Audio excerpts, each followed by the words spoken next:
this is pretty much the home screen of the VPN application. And these VPN are getting pretty much out of hand. So here is the US can tap on the go option down here, or I can tap on this option here to connect to the VPN server.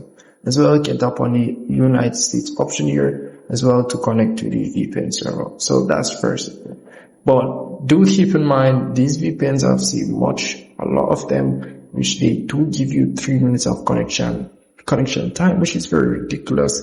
As well, you do get the option tap on this here, which they are pretty much all these same servers. And as well, once you do connect, as you can see, you got all 3 minutes of connection time. Then again, you'll be able to watch the ad for 5 minutes connection time, which is very bad as well.